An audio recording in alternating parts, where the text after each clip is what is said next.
Buongiorno e ben ritrovati con il TG Flash di New Sicilia. Di seguito i titoli più importanti della mattina.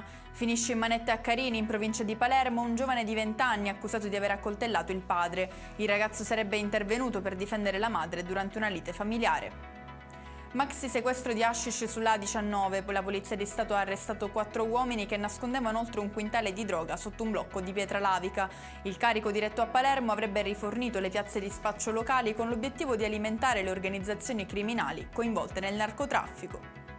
Produzione di materiale pedopornografico e corruzione di minorenni, queste le accuse mosse a un 35enne veneto che è stato arrestato. Le indagini sono scattate dopo la denuncia presentata dai genitori di un minorenne residente a San Cataldo in provincia di Caltanissetta.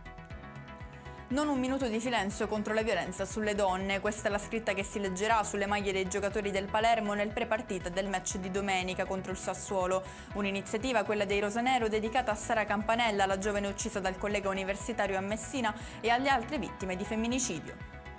E Catania alla città dei giovani 2025, premio assegnato al capoluogo etneo ieri pomeriggio a Roma nel corso della proclamazione dell'iniziativa ideata dal Consiglio Nazionale dei Giovani.